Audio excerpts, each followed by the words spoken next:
तो finally LGBTQ community को लेके सुप्रीम कोर्ट का डिसीजन आ गया है। बहुत दिनों से चर्चा चल रही थी कि एलजीबीटीक्यू कम्युनिटी को लेके इंडिया में रिकॉग्निशन मिलेगा नहीं मिलेगा, क्या इनकी जो ये मैरिज है इनको इंडिया जो एक्सेप्ट करेगा नहीं करेगा। बहुत सारे फॉरेन कंट्रीज़ हैं, अमेरिका हुआ या ब्रिटेन हुआ, इन लोगों ने तो अपने मतलब इस कंट्री में इस चीज़ को रिकॉग्नाइज़ कर लिया है। तो क्या इसको एक प्रॉपर रिकॉग्निशन, जैसे कि आम मैरिज, जैसे कि हेटरोसेक्सुअल मैरिज में एक मेल फीमेल को जो रिकॉग्निशन इंडिया के अंदर मिलती है, क्या वो एलजीबीटीक्यू कम्युनिटी को या फिर सेम सेक्स मैरिज को मिलेगी या नहीं मिलेगी। तो आखिरकार इस पे सुप्रीम कोर्ट का डिसीजन आ गया है। आज की इस वीडियो में हम यही जानेंगे। तो नमस्कार दोस्तों, मेरा नाम है राहुल तोमर। आज की इस वीडियो में हम सेम सेक्स मैरिज को जानने वाले हैं कि ओवरऑल सुप्रीम कोर्ट का क्या डिसीजन आया है और ये किस तरह से इंडिया का फ्यूचर डिसाइड करेगा। क्योंकि ओवरऑल जो आज जो डिसीजन आ गया है इसको लेके एट द एंड फ्यूचर में भी वही होने वाला है। तो चलिए इस वीडियो को स्टार्ट करते हैं। अब इस वीडियो को स्टार्ट करने से पहले अगर आप लोगों ने इस चैनल को सब्सक्राइब नहीं किया, सब्सक्राइब ज़रूर कर लीजिए। वीडियो बहुत ज़्यादा इन्फॉर्मेटिव है तो इस वीडियो को लाइक भी ज़रूर करिए। तो चलिए इसको स्टार्ट करते हैं।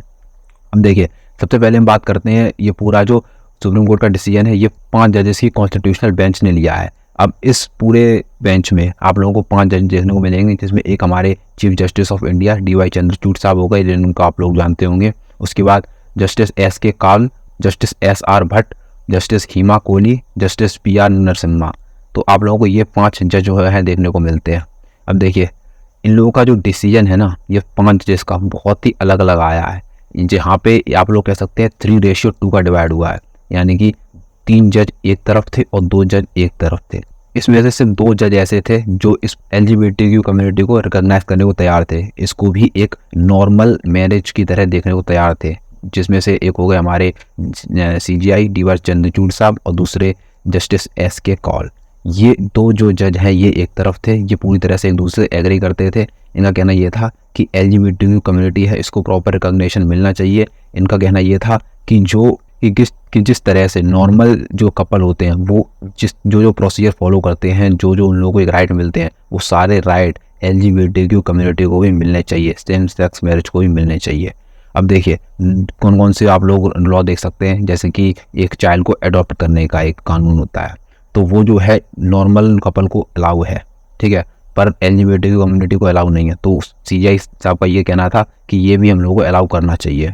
उसके बाद जो राइट हेटरोसेक्सुअल मैरिज, अब देखिए ये एक टर्म है हेटरोसेक्सुअल मैरिज।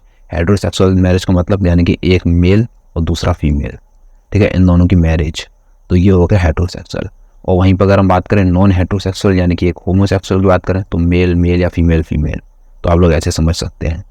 तो ये जो राइट है, जैसे कि आप लोग कह सकते हैं कि इंश्योरेंस का राइट, मेडिकल फैसिलिटीज़ का राइट, सैरोगेसी का राइट, सैरोगेसी आप लोगों ने सुना होगा, ठीक है। तो ये जो सारे राइट हैं ये एलजीबीटीक्यू कम्युनिटी को भी मिलने चाहिए। और साथ ही साथ जिस तरह से समाज में देखा जाता है, ऐसे हम लोगों को कैंपेन चलाने चाहिए कि जो एलजीबीटीक्यू कम्युनिटी है इन लोगों को ऐसे नहीं देखना चाहिए, जिस तरह से लोग मतलब एक अलग नज़रिए से देखते हैं, क्यूर पीपल की तरह देखते हैं, तो वो नहीं करना चाहिए। ये सब कुछ कहना था CJI साहब का।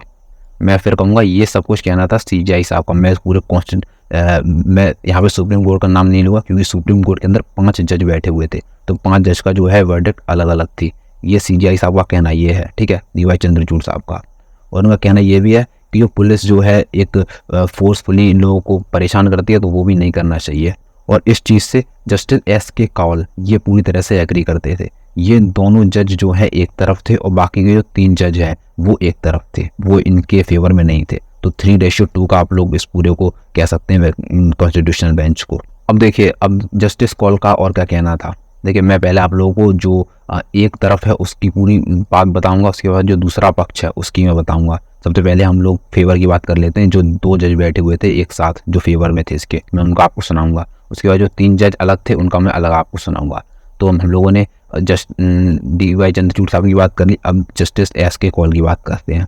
तो इनका कहना ये था कि चलो अगर इन लोगों को आप लोग एक लीगल रिकॉग्निशन, एक तरह से इनको एक प्रॉपर रिकॉग्निशन नहीं देते हैं तो कोई बात नहीं, ये कम से कम एक सिविल यूनियन तो पास कर ही सकते हैं। अब देखिए, ये जो टर्म है सिविल यूनियन, ये अमेरिका से आया है, ये एक US में सबसे पहले इंट्रोड्यूस हुआ था। अब देखिए, इसका अपने आप में ये अलग ही केस है।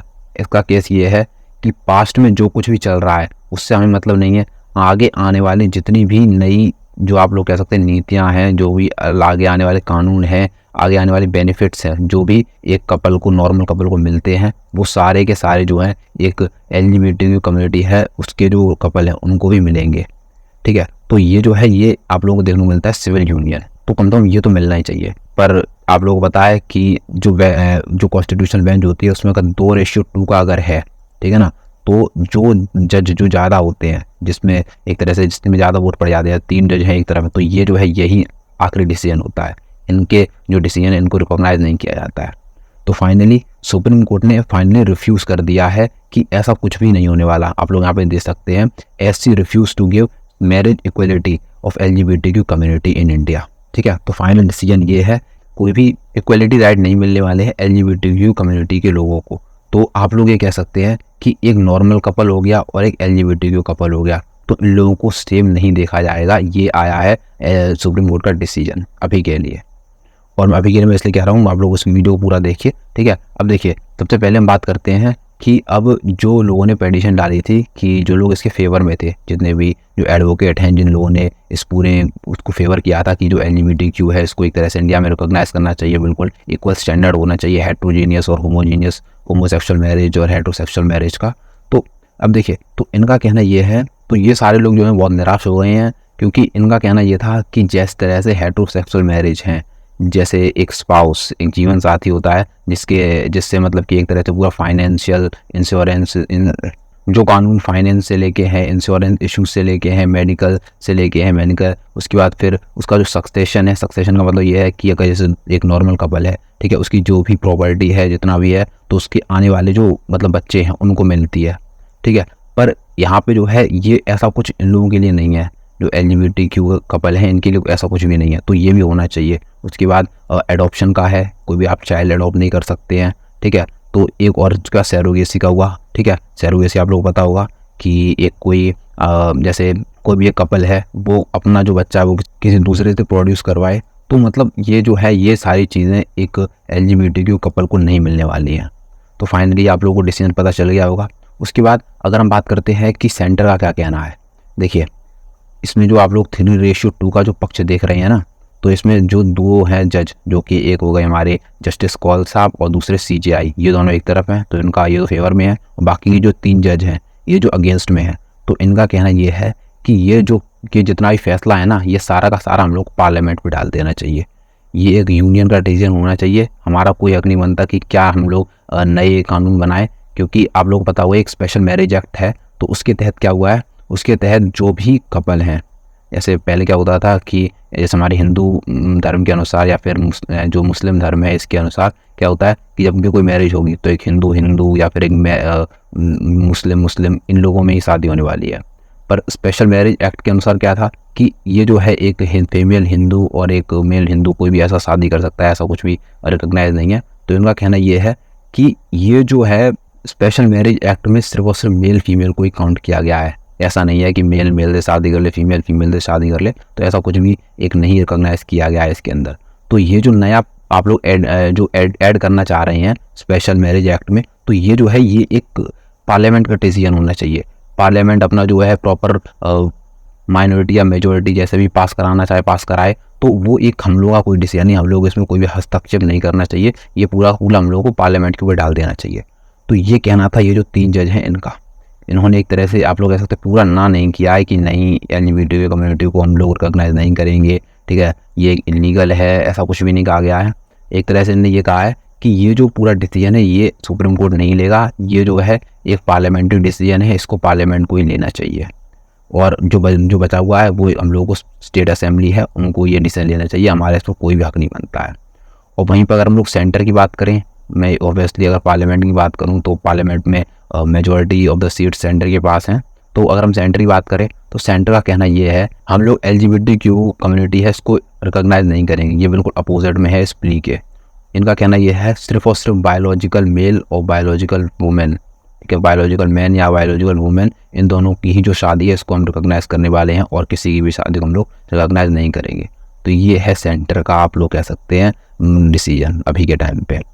और वहीं पे अगर इस पूरे डिबेट का, इस पूरे मुद्दे का अगर हम लोग कंक्लूजन देखें कि क्या आखिर ओवरऑल की पॉइंट निकल के आए हैं, तो मैं आप लोगों को की पॉइंट गिना दूँ। सबसे पहले देखिए, इसमें की पॉइंट यही है कि ऐसा कोई भी एक लीगल रिकॉग्नाइजेशन नहीं मिला है सेम सेक्स मैरिज को इंडिया के अंदर। दूसरा कि कोई भी ऐसा, जैसे आप लोगों को पता चला होगा कि फंडामेंटल राइट जो सिविल यूनियन, जो मैंने अभी आपको बताया, जो अमेरिका से सबसे पहले इंट्रोड्यूस हुआ था, तो वो भी देखने से बिल्कुल मना कर दिया गया है। और तीसरी चीज़ है, जो भी एक कमेटी बिठा ली गई थी एग्जामिन करने के लिए सेंटर के द्वारा कि क्या ये जो है हम लोग इसको एप्लीकेबल कर सकते हैं, तो उस कमेटी ने भी बिल्कुल मना कर दिया है। उनका कहना यह है कि अगर हम लोगों ने ऐसा कुछ किया तो इसमें बहुत सारे जो कानून हैं, बहुत सारे लॉज हैं जो कि पुराने टाइम से चलते हुए आ रहे हैं, ठीक, उन सब में हम लोगों को चेंज करना पड़ेगा। जैसे कि इंश्योरेंस का हुआ, ठीक है, मेडिकल इनहेरिटेंस, और भी बहुत सारी जो चीज़ें हैं जो कि कबन को जो हम लोग देते हैं, वो उन सारी चीज़ों हम लोगों को चेंज करना पड़ेगा, जो कि एक बहुत ही एक आप लोग कह सकते हैं कॉम्प्लेक्स प्रोसेस हो जाएगा। और ये भी प्ली आई थी कि अडॉप्शन का जो लॉ है वो एक तरह से होना चाहिए लोगों के लिए, कि अब जैसे कोई कपल है तो वो अडॉप्ट कर सकते हैं बच्चों को, ठीक है, तो वो भी एक तरह से बिल्कुल मना कर दिया गया है। अब देखिए, आप लोग कहेंगे एडॉप्शन, अभी तो मैरिज भी नहीं हुई, एडॉप्शन, तो उसके लिए मैं कह दूं, देखिए इंडिया के अंदर आप लोग कह सकते हैं कि सेम सेक्स मैरिज इलीगल नहीं है। मैं फिर कहूँगा इलीगल नहीं है, लीगल है, मतलब एक तरह से कोई कानून, कोई क्राइम नहीं है। आप लोग ये देख सकते हैं 2018 के अंदर सुप्रीम कोर्ट ने इसको एक क्राइम मानने से मना कर दिया है। उन्होंने कहा है कि हम लोग इसको रिकॉग्नाइज नहीं कर रहे हैं, इसका मतलब ये नहीं कि ये कोई क्राइम है।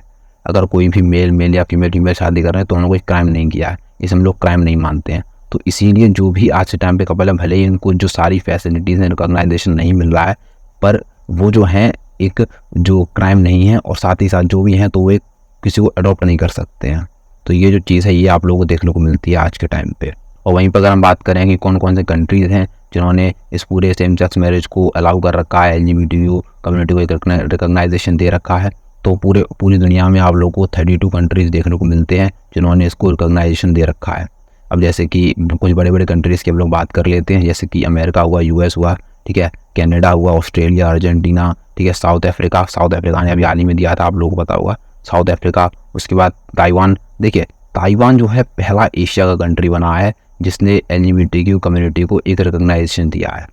और ये जो है ये आप लोगों को एक उनके कोर्ट के माध्यम से दिया गया था, मतलब कि जैसे हमारे यहाँ कोर्ट ने मना कर दिया कि नहीं हम लोग नहीं देंगे, पार्लियामेंट्री डिसीजन हुआ, तो ताइवान में जो है ये जो है एक सुप्रीम कोर्ट ने दिया था सबसे पहले कि हाँ इसको भी एक प्रॉपर रिकॉग्नाइजेशन मिलना चाहिए। उसके बाद जो ये है पार्लियामेंट ने पास हुआ, उसके बाद ये जो है प्रॉपर रिकॉग्नाइजेशन बना था। खैर, जो ताइवान है वो पहला कंट्री बना है 2019 में जिसने लीगल रिकॉग्नाइजेशन दिया है। खैर, अब मैं आप लोगों का ओपिनियन जानना चाहूँगा कि ओवरऑल आप लोगों का क्या ओपिनियन है, आप लोगों का क्या मानना है, हमारे यूथ का क्या मानना है कि क्या सेम सेक्स मैरिज को इंडिया के अंदर अलाउ करना चाहिए या फिर नहीं करना चाहिए, इसको एक प्रॉपर रिकॉग्नाइजेशन मिलना चाहिए, जो एक नॉर्मल मैरिज है इसी की तरह देखना चाहिए, जो आप लोगों को अवेयरनेस फैलानी चाहिए इसको लेके, ठीक है, राइट टू इक्वलिटी का ज़्यादा एजेंडा होना चाहिए, या फिर जो हमारे जो सुप्रीम कोर्ट का भी डिसीजन आया है यही आप लोगों के लिए सही है। तो लिखिएगा कमेंट सेक्शन में, आप लोगों का कमेंट अच्छा लगा, आप लोगों का कुछ वैलिड पॉइंट हुए तो मैं उसका हार्ट दूंगा, अपना भी पॉइंट ऑफ व्यू उसमें ऐड करूंगा। और अगर अभी तक आप लोगों ने इस वीडियो को लाइक नहीं किया तो लाइक जरूर करिए और चैनल को सब्सक्राइब करिए अगर अभी नहीं है तो चलिए मिलते हैं अगली वीडियो में, तब तक के लिए जय हिंद।